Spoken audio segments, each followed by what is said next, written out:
Time. Mark, 15 seconds until airtime.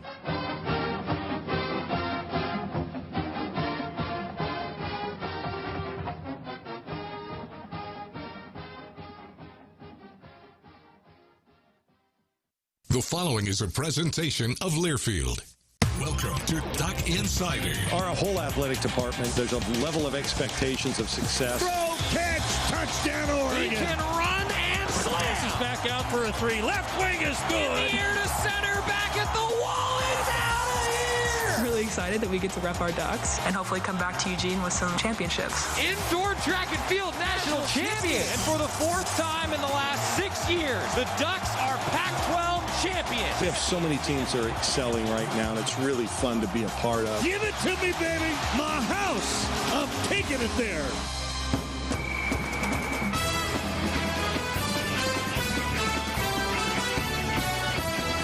This is Duck Insider on the Oregon Sports Network from Learfield, presented by On Point Community Credit Union. Better banking, local solutions. Live from the Country Financial Studio, here's Joey Mack. Thank you. It's a busy Monday. We've got a lot of announcements today. A big, busy news day. That's Duck Insider for you, and we're going to go through it over the next hour or so. Going to hear from Dana Altman, going to hear from Kelly Graves, going to hear from a few student athletes as well as Dan Lanning. If you were not in attendance for the Oregon men's basketball win over Oregon State, then you didn't get to see Dan Lanning speaking to the crowd at halftime.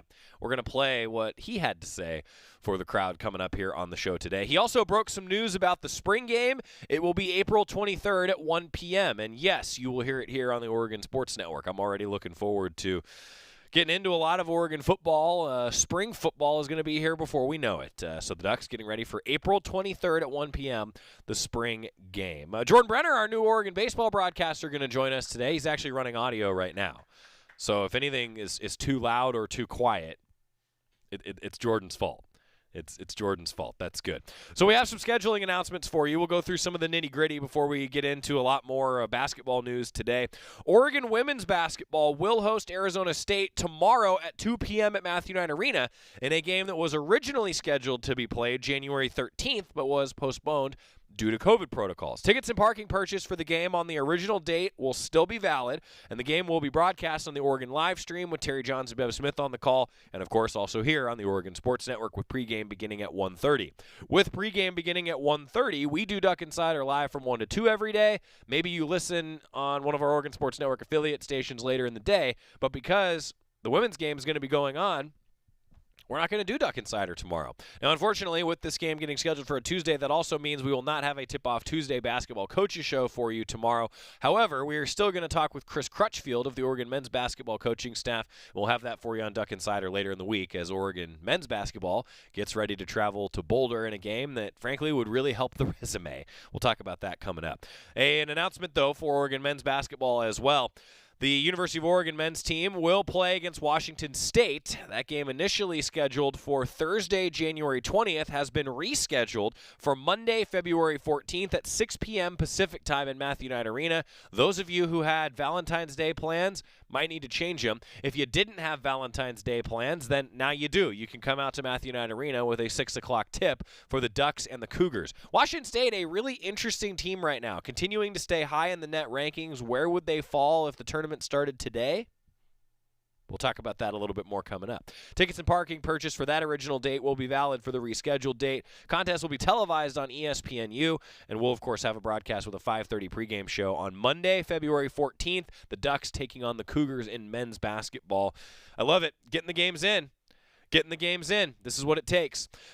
Before we talk a little more basketball, though, the University of Oregon Athletic Department, in partnership with Emerald Valley Golf Club, the University of Oregon Foundation, and O&S Contractors, we're excited to announce plans for a 6,000 square foot indoor-outdoor teaching facility at Emerald Valley Golf Club. The new Peter and Jen Jacobson Teaching Facility, nicknamed The Jake, will serve as a state-of-the-art practice, instruction, and teaching facility that allows Oregon men's and women's golfers use of the latest in golf technology and resources in a weather-protected environment. The facility will include 3 oversized driving range bays with integrated TrackMan technology, an indoor putting studio, and covered outdoor heated driving range. All of that sounds awesome, doesn't it? The Northwest-inspired design was conceptualized by Oregon golf coaches Casey Martin and Derek Radley with University of Oregon alumna and architect Annie Usher. And this was pretty cool.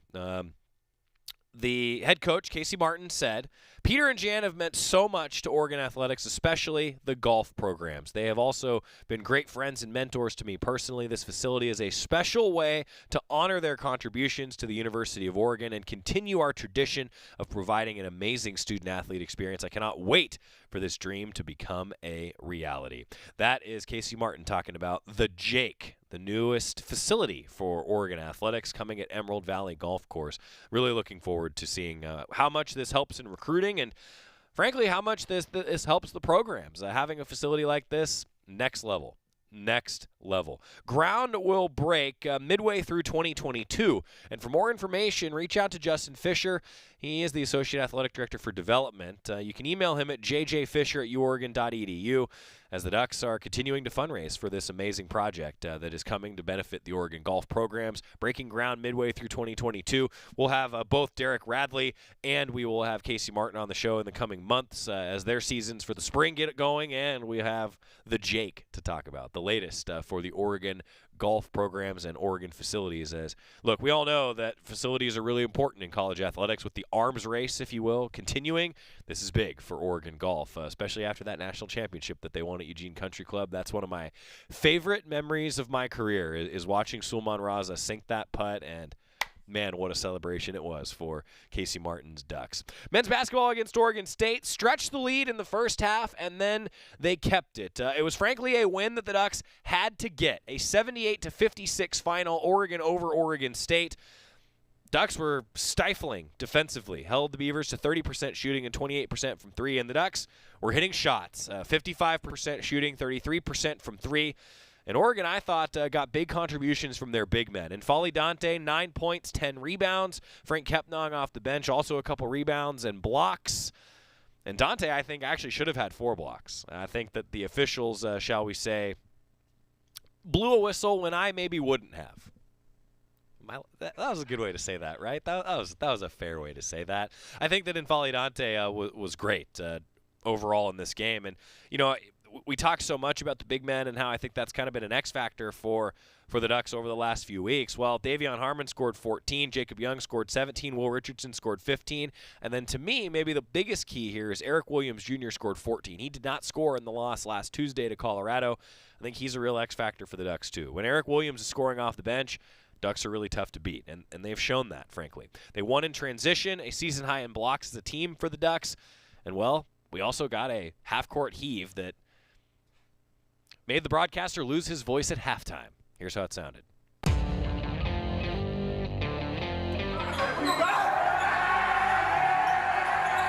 man, let's take our business, y'all. Each one of you is much better than they are, man. We don't be what we be. Oregon and Oregon State, the most contested rivalry in the history of college basketball. Harmon running the floor to Dante. Jam! Now Young up the floor. Got it to go! What a job by Jacob Young. Harmon, right wing 3-ball. Yeah! Goes right toward the basket. Goes for the contested lay and missed it, but Dante tips it home for 2. Bounce pass underneath, turned over. Williams at the buzzer. Oh! He hit it! 3-quarter court.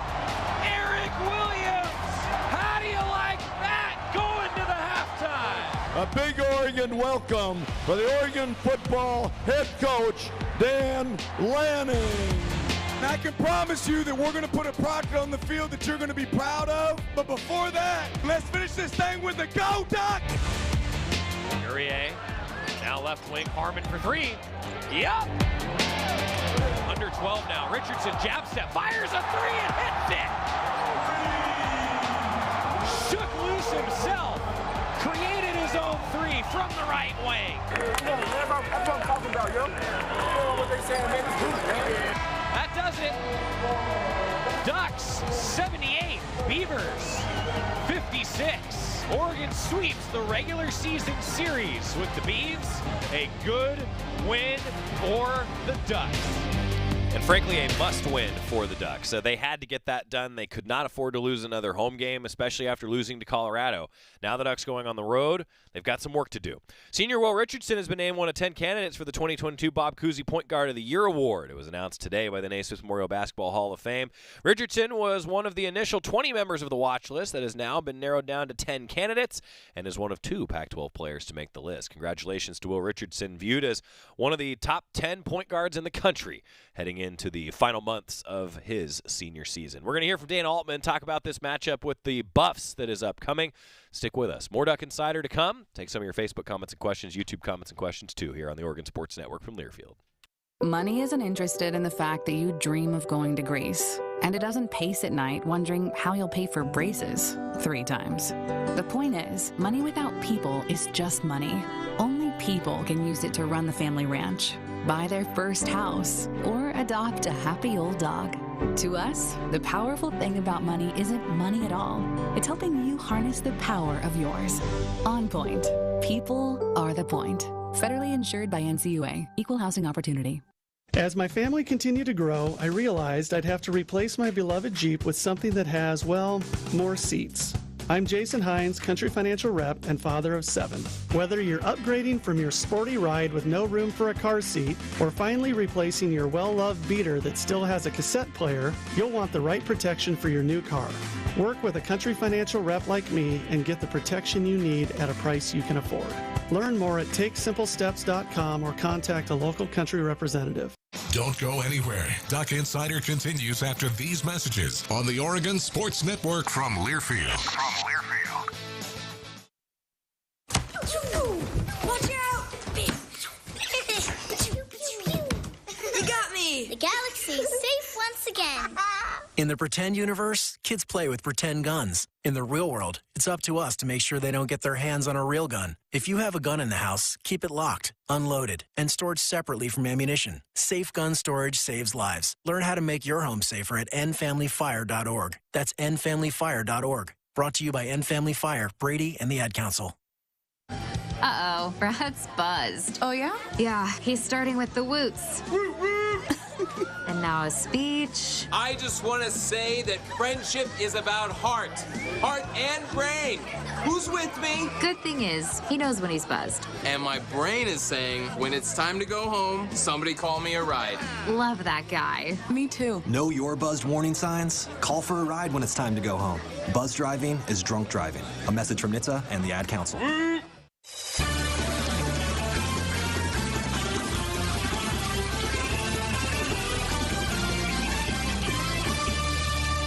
Back on Duck Insider, presented by On Point Community Credit Union. Joey Mack in the Country Financial Studio. We're getting ready for a tough road trip for Oregon men's basketball. Look, Colorado has been a tough place to play. In fact, there's only one team that Dana Altman does not have a winning record against in the Pac-12, and it's the Buffs. He's 8-11 against the Buffs, and that's because they've been really good at home. It's one of the best home court advantages in all of college basketball if you look at the metrics over the last 10 years.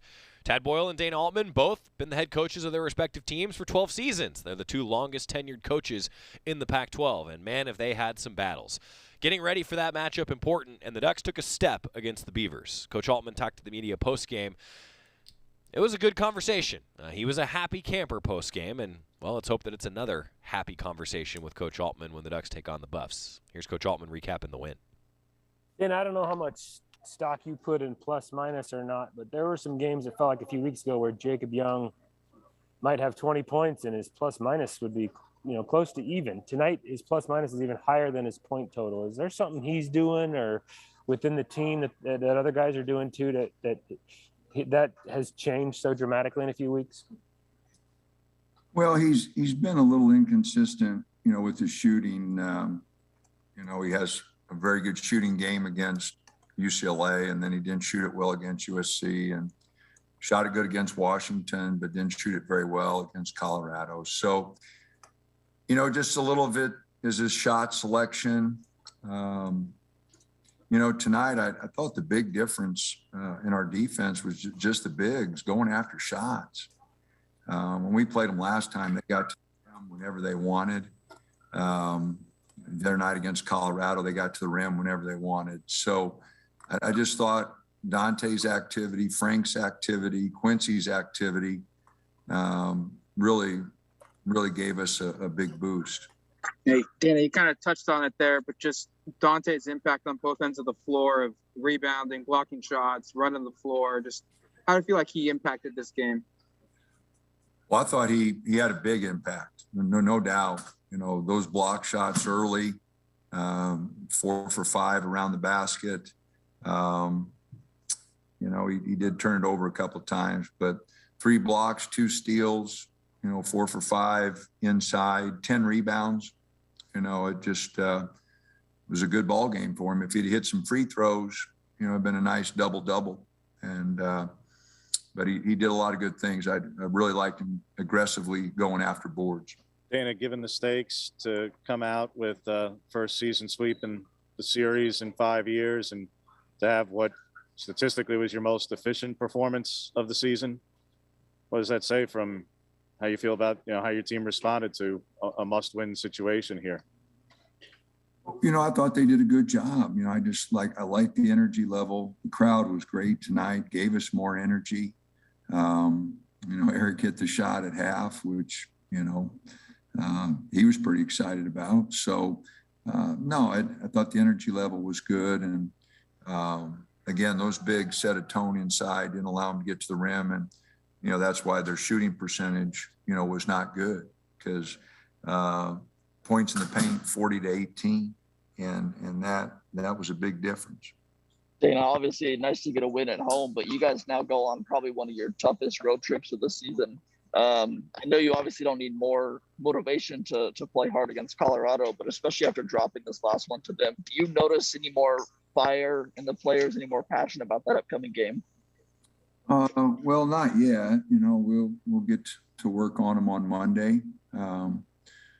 But, I sure hope, they know the significance of it, and sure hope they know that, that game was, you lose those home conference games, you got to go figure out something on the road. And heck, we're 3-1 on the road, conference wise. We've got to do a little better job at home. We've got 2 losses at home. So, no, it'll be a big game for us Thursday night, no doubt. Colorado gets ready to play us. They've been a pain in our rear. So, we're going to have to get ready. They go to Washington and lose a close one, and, they'll have a tough ball game tomorrow against Washington State on the road. But they're a very good home team. Their record over the years has been very good at their place. And we're going to have to play very, very well on Thursday night. Hey, Coach, thanks for the time. I wanted to ask you about Will Richardson tonight. He shot super efficiently from the floor, ended up with 15 for you guys, and then lately he's been on kind of a tear. What has been the secret to him turning it on as of late? Will's been really good. He's been focused. He's been trying to lead the guys. He's been consistent, bringing it every day in practice, very consistent effort in ball games. So, no, I think the biggest thing is just his consistency, his focus, and his willingness to take the responsibility to lead. When you're telling guys what we got to do, you got to be accountable, and leadership's not an easy job, and it's not a part-time job. You got to do it every day. And he's really tried to do that. And so I think that's kept him focused, and he's been pretty consistent. And after the game was kind of back and forth the first 10 minutes, after Klue hit the 3 to give them the lead, what did you see in that final 9:20 where you guys closed the half on a 28-8 run and Jacob scores 10 of those points, scores more than Oregon State did there in that final 9 minutes before the half? Just what flipped between energy on both ends, scoring, defensively? You guys forced, I think it was 6 turnovers in those final 9 minutes. Well, I think, James, we got our transition going. If you look at the fast break, it was 18-0. And we in the second half against Colorado, they were 5 for 5.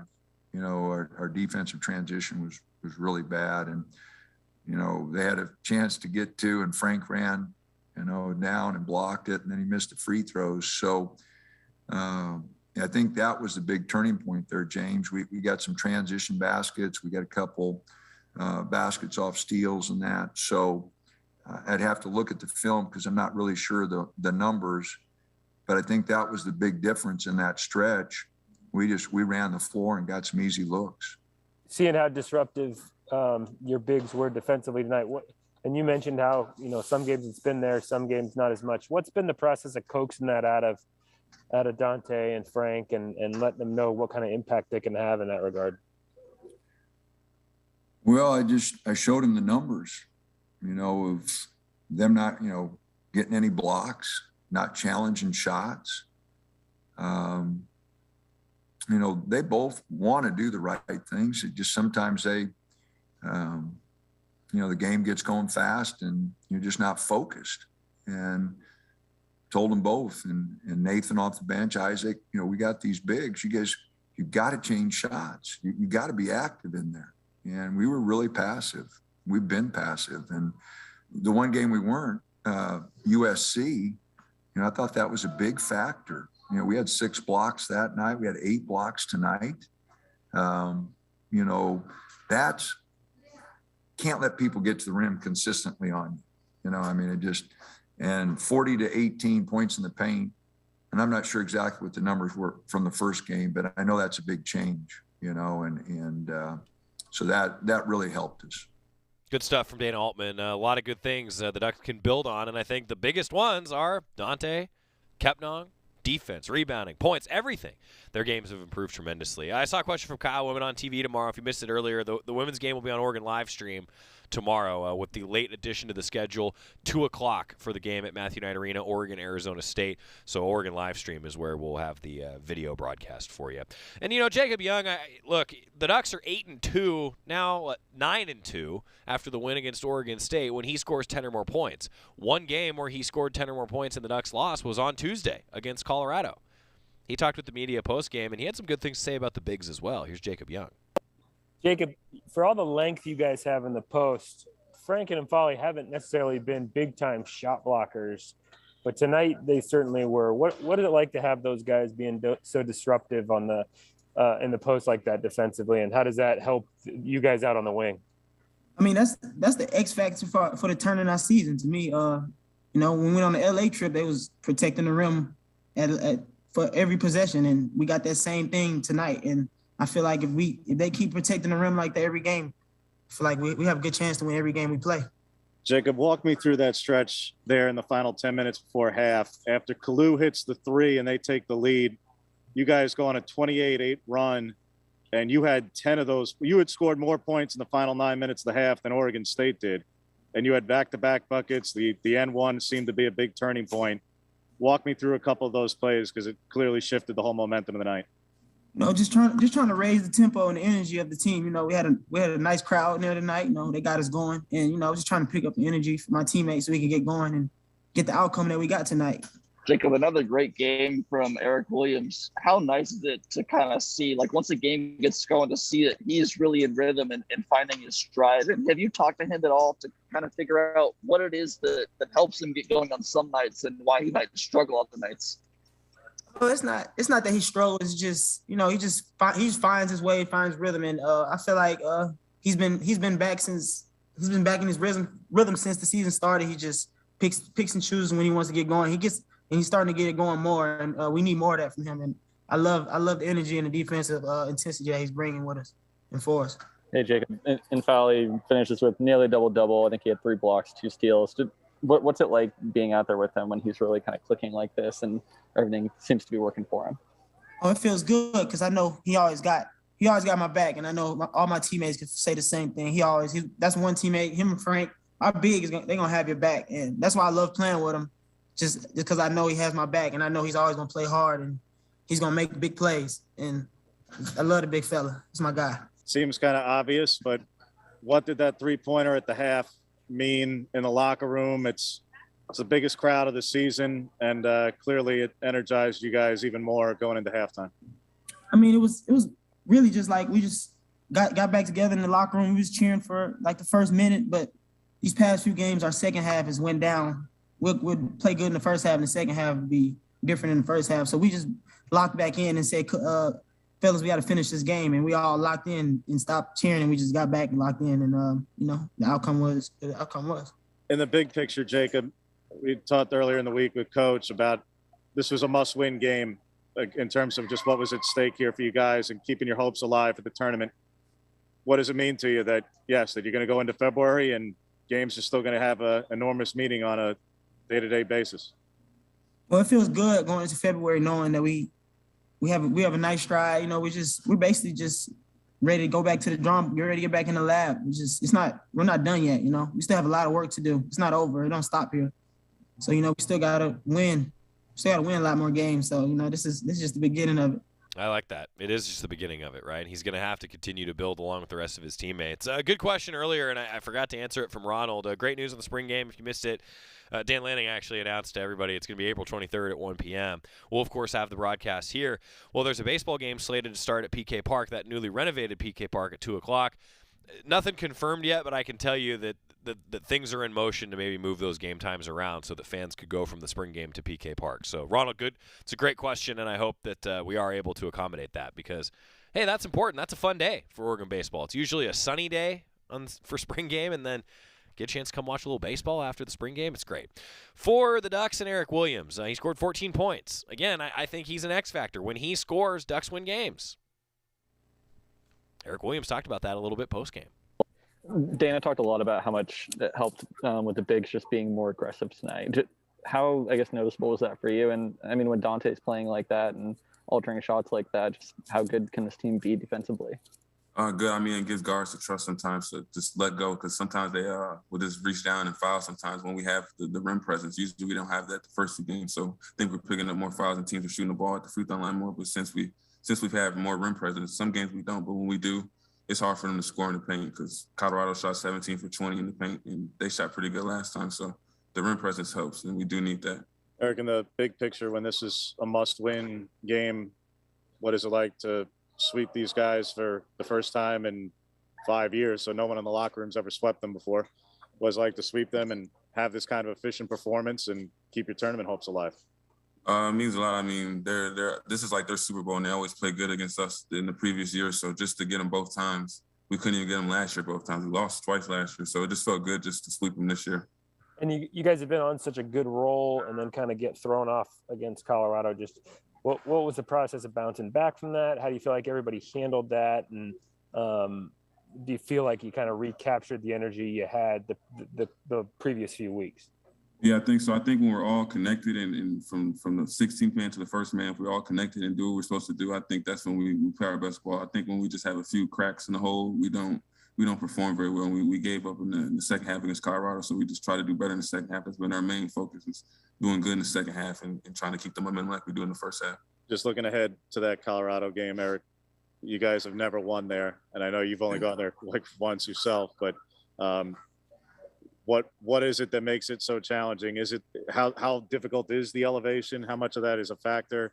I think the stigma of us losing the last, since Altman's been here, I think that's always that's the curse. So I think if we could just try to break it, this is bigger than us. This is for Altman in the program to hopefully win on the road against them. This is a big game to us. Good approach. It is a big game, right? And it is a little bit of the curse, the jinx of Boulder. The Ducks have struggled there.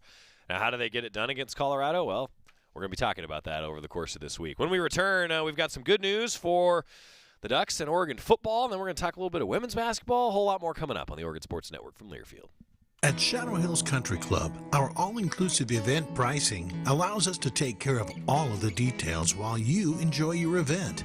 Our wedding garden, expansive grounds, ballroom, and meeting rooms can accommodate any size event and come complete with full catering and service staff. From weddings to business and social events, Shadow Hills offers the benefits of a resort atmosphere and the peace of a country setting just minutes from downtown Eugene. For more details, call us today or go to shadowhillsevents.com. From the weight room to the classroom, on the field and off it, On Point proudly supports University of Oregon athletics because student athletes do so much more than bring us pride on game day. They bring our entire community together in Eugene and all across Oregon. So whether you're watching the game in the stadium, at home, or at your favorite local business, their success makes all of us stronger. On Point Community Credit Union. Join in. OnPointCU.com. Federally insured by NCUA. Equal housing opportunity. Duck Insider continues after this timeout on the Oregon Sports Network from Learfield. Okay, forest animals, kids are coming to the forest, and it's up to us to make their visit a good one. Sparrow, have you practiced the most popular bird songs for the year? Of course. Catchy. I like it. River, how's the temperature? It's a refreshing 52 degrees, man. I love it. Turtle. He's not here yet, man. He's late every morning. Okay. Squirrel. The forest has been preparing just for you. To learn more about cool things to do in the forest, visit discovertheforest.org. Brought to you by the U.S. Forest Service and the Ad Council. Tom has been a teacher for over 40 years. One day, I think one of the students had asked the question and he didn't remember the answer. And I also noticed that he was letting his class out earlier than they were supposed to let out. I was really starting to worry. Levi and I talked about how it would change our lives, but he was there beside me. When something feels different, it could be Alzheimer's. Now is the time to talk. Visit alz.org/ourstories to learn more. A message from the Alzheimer's Association and the Ad Council.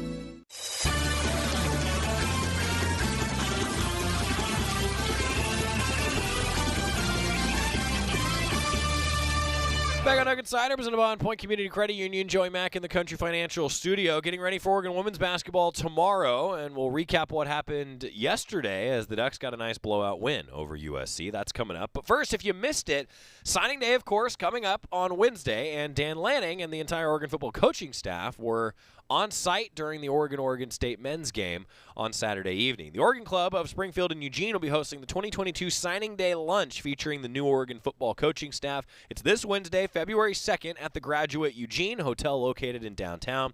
Doors to the event will open at 11 a.m. and the event will run from noon to 1 p.m. Cost to attend the event is $25 for Oregon Club members and $50 for non-members. More details, goducks.com/signing day, and you can visit the Oregon Club website, www.oregonclub.org, to purchase your ticket today. Of course, that will follow our Coaches Live show from 8:30 to 10:30. The entire Oregon football coaching staff will be here in the Country Financial Studio. We'll break down the signees. We'll talk about all of the coaches as individuals, how they got to Oregon, why they chose to come to Oregon, what do they look for on their current roster. We'll talk about all of that during our Signing Day special. 8:30 to 10:30 is when you can tune in via the Oregon Football Facebook, Oregon Football Twitter, and the GoDucks YouTube page.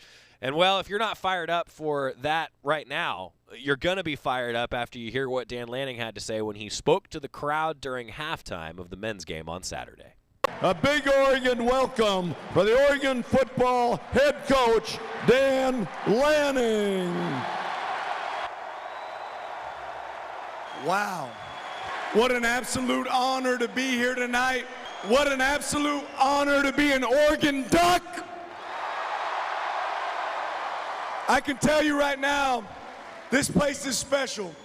And I'm so honored to be your coach. I'm so honored to represent the green. I love you, bro. Yeah, I see the juice. This place is really, really, really special. And I want you to know it means a lot to me, the welcome that we've received. My wife and our three boys are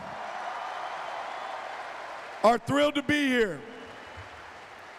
And this day is special for me because I really haven't seen them since the national championship. We plan on being a championship force here. I can tell you that right now.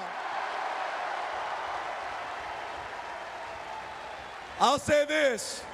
You know, in our program, we don't believe it's one thing that gets it done. We believe it's everything. And every day is about 1 + 1 + 1 + 1 until all those ones add together and make the difference, okay? But one thing that I think makes Oregon different, and everybody here needs to understand, is we have the most passionate fans in the nation, right?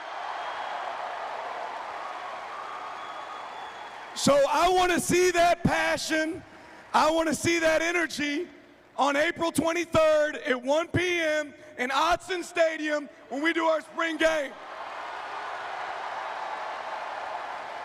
And I can promise you that we're going to put a product on the field that you're going to be proud of. We're going to have a team that you can be proud of in the way we operate day in and day out, right? But before that, we got some business to finish tonight, right? So let's finish this thing the right way, and let's finish this thing with a Go Ducks! He fits right in, doesn't he?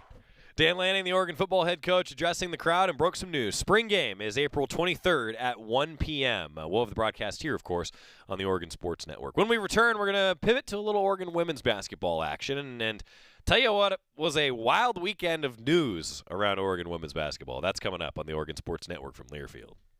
Dear winter, you can't stop a new 2022 Toyota. No matter the weather, the Camry all-wheel drive comes out to play. Snowy hills don't stand a chance against the RAV4, and everyone's comfy in the Highlander. See you in the snow. Find yours at Toyota.com. Toyota, let's go places. After 2 years of construction, my wife and I finally moved into our dream home. So when a bathtub fixture broke, causing major water damage, I was glad we had the home insurance protection we needed. How do you know your home is protected? Talk to a Country Financial rep like me, Nick Simon. We can help you understand your options and select coverages to meet your needs.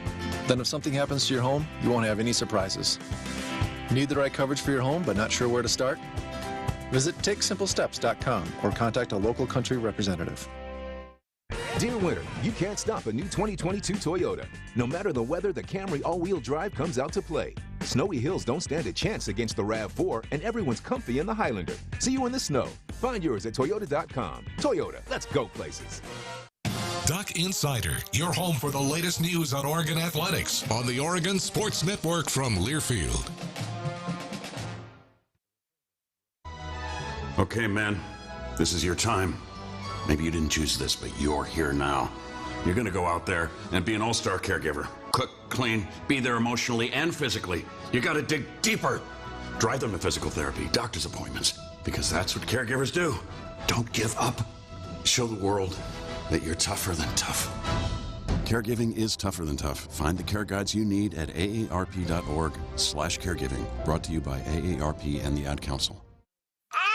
To some, the sound of a baby babbling doesn't mean much, but that's not true. They're testing out vowels and consonants and trying different sounds. And by 12 months, their babbling is beginning to take on meaning, especially if there's no babbling at all. Little to no babbling by 12 months or later is just one of the possible signs of autism in children. Learn more at autismspeaks.org. Brought to you by Autism Speaks and the Ad Council.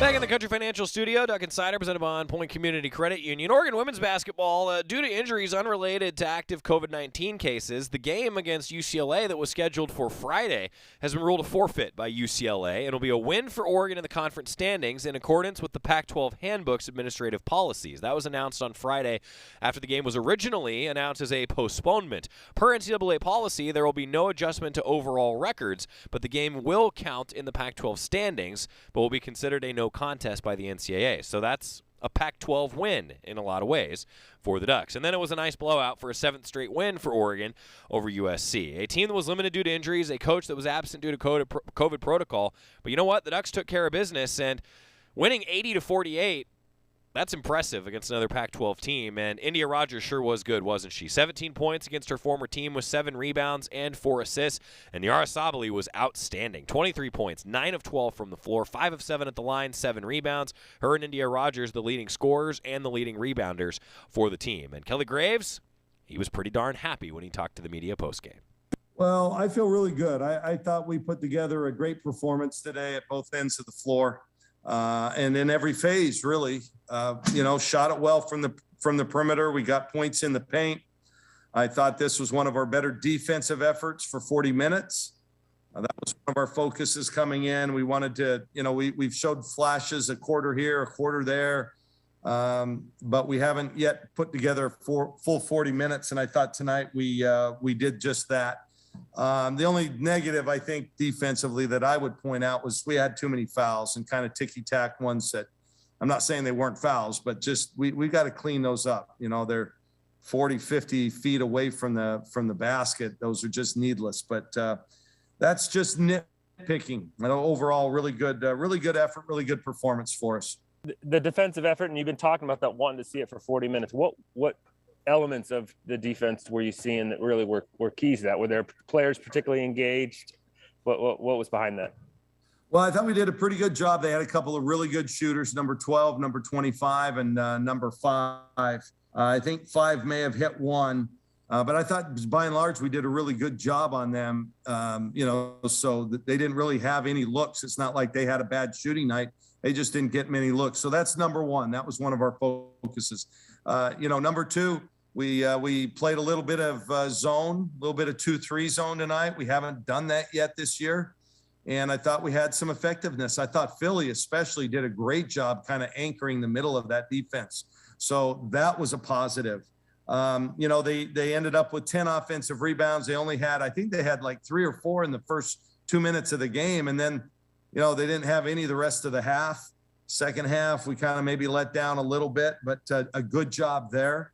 And then anytime you hold a team 26% from the field, I think you're going to have a good chance to win. So just a lot of different areas. We were able to turn them over in the first half, not so much in the second, but the first half. And I think that really set the tone. It built the lead. We had some runouts. We haven't had many runouts this year, and we did. So really just in lots of different phases defensively, and then scoring at every level offensively.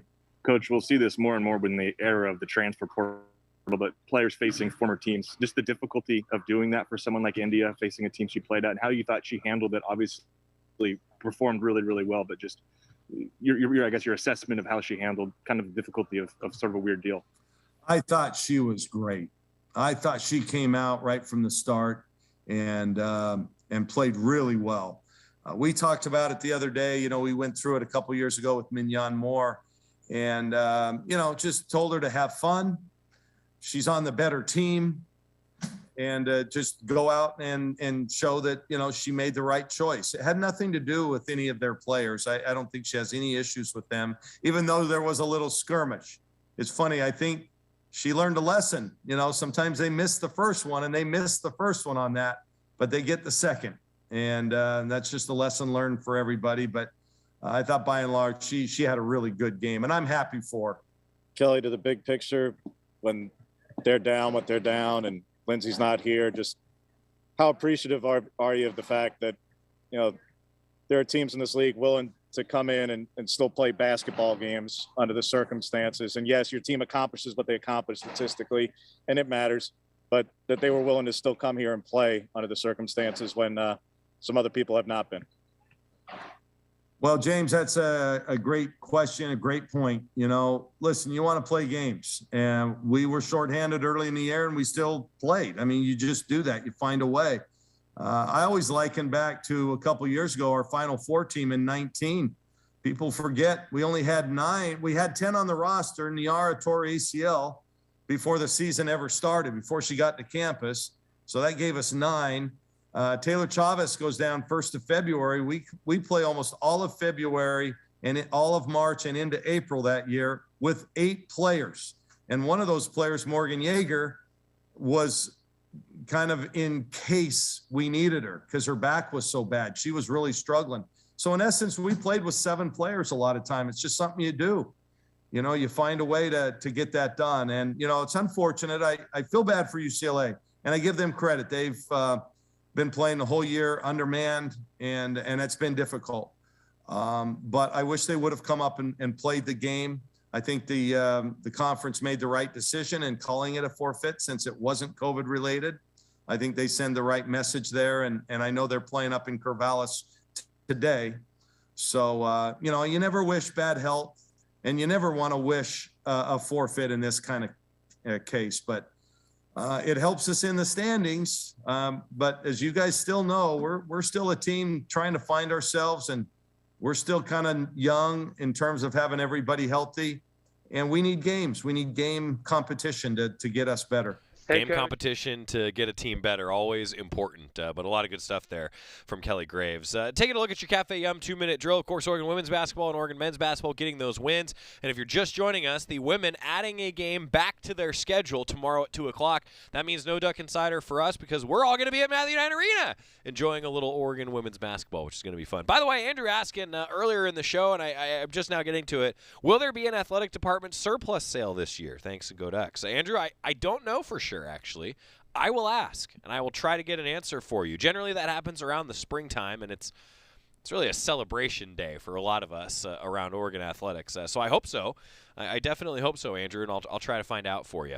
Continuing, though, with some news around Oregon athletics, the Razorback Invitational this past weekend with the defending NCAA indoor champion Mekhi Williams and Kemba Nelson.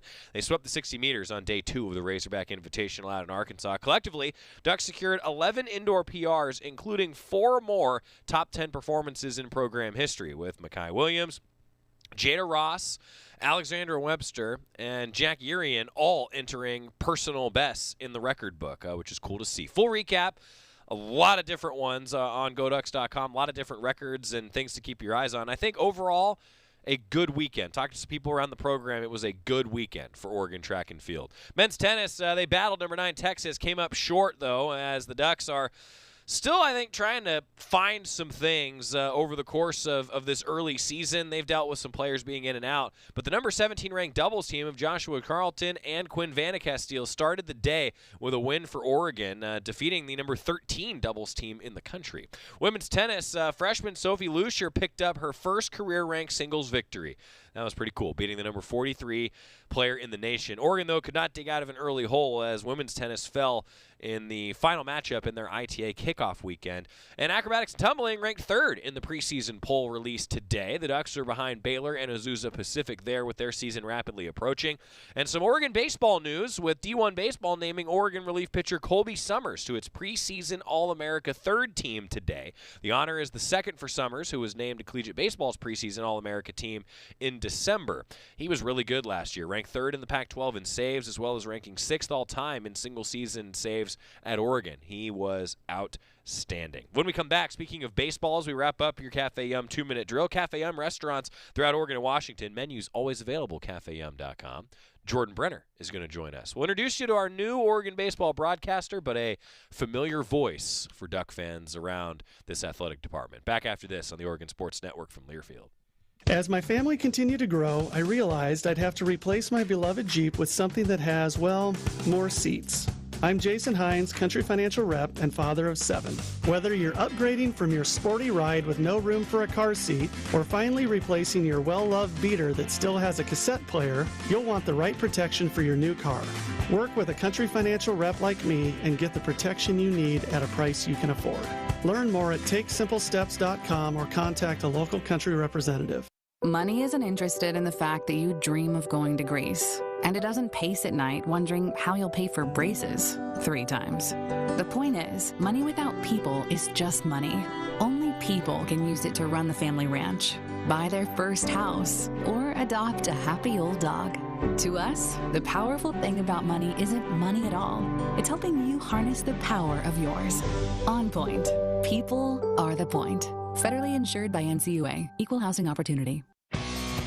This is Duck Insider. Duck Insider on the Oregon Sports Network from Learfield.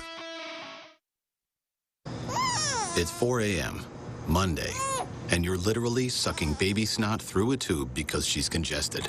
Man, that's love. And if you love her that much, love her enough to make sure she's buckled in the right car seat. To make sure your child's in the right seat for their age and size, visit nhtsa.gov/the right seat. Show them you love them. Keep them safe. Visit nhtsa.gov/the right seat. Brought to you by the National Highway Traffic Safety Administration and the Ad Council. America, your children have an amazing superpower. They can help save lives by not having play dates. That's right. By replacing get-togethers with virtual play dates and video chats, they can help slow the evil spread of germs. And if your superheroes do go outside, make sure they continue their superhero wing by staying 6 feet away from others to protect everyone in America land. Find out more at coronavirus.gov. A message from the CDC and the Ad Council.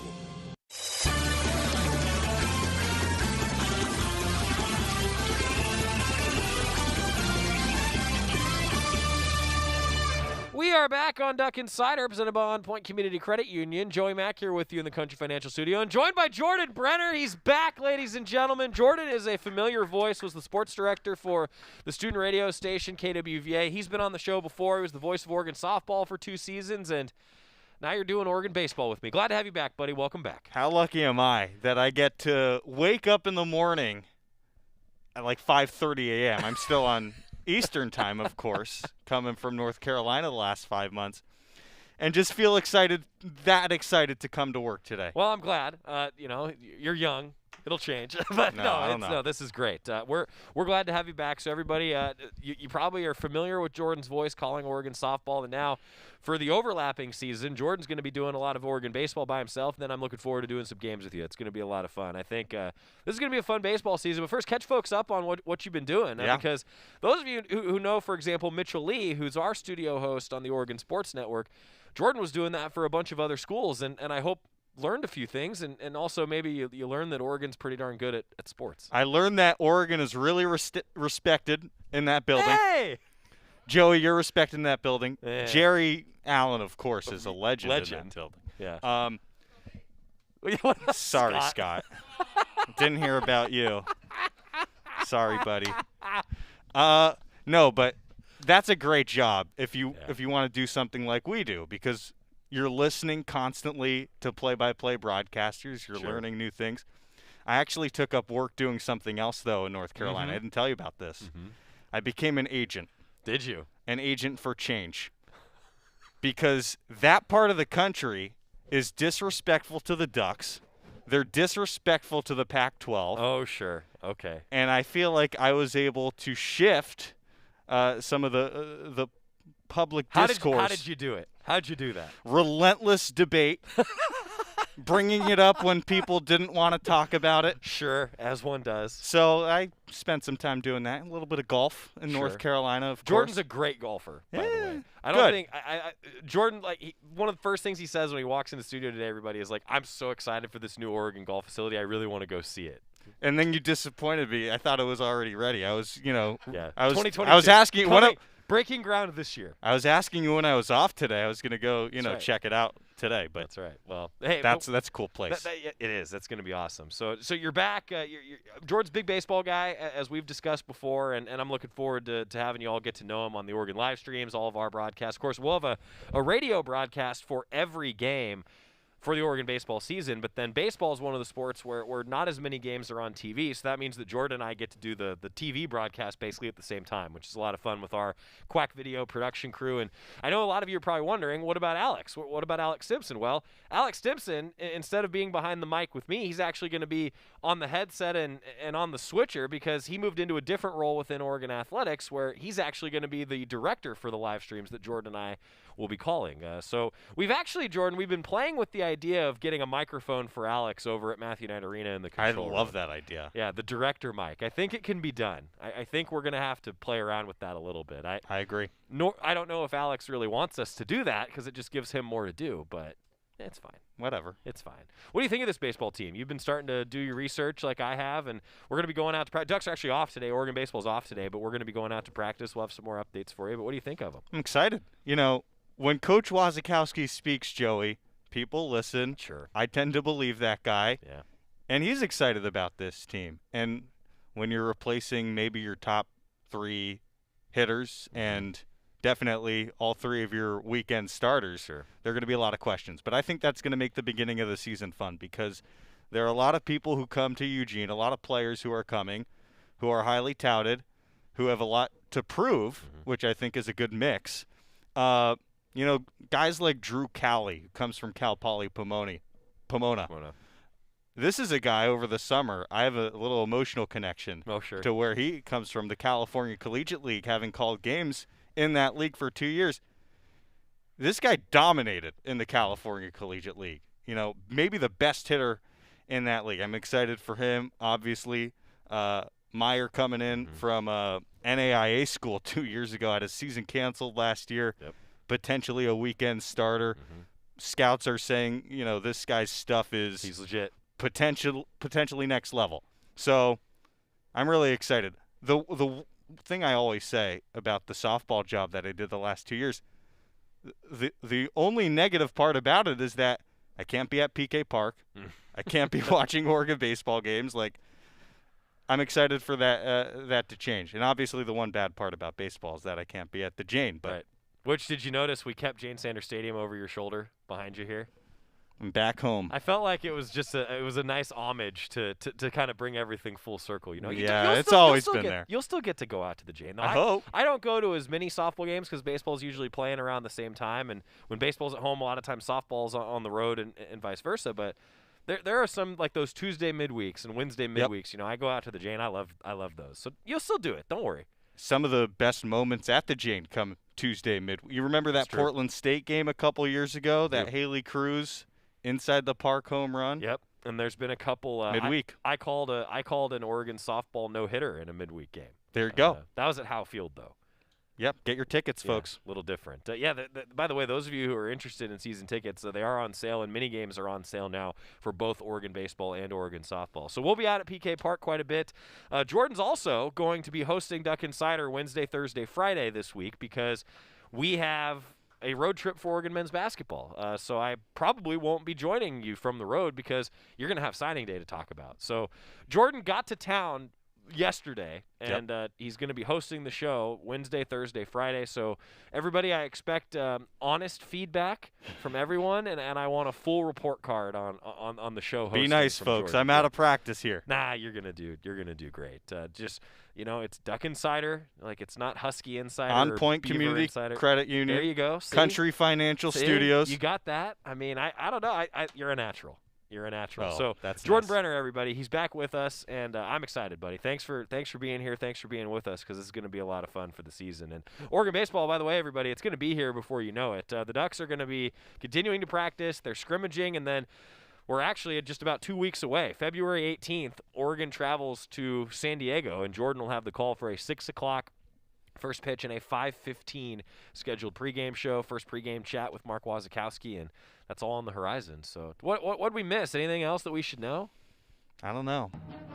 I think that's it. I think we covered it. I cannot wait for baseball season and softball season to get going. Me neither. And you timed that perfectly. I mean, the music kicked in, and Jordan was like, we're good. We're All good. right. So, again, everybody, no show tomorrow because we're all going to be at Matthew Knight Arena for Oregon women's basketball. And then our National Signing Day special coming your way 8:30 to 10:30 on the Oregon football, Facebook, and Twitter, the Go Ducks YouTube. Then we've got our regular Duck Insider for you on Signing Day on Wednesday. See you at Matthew Knight Arena tomorrow, everybody.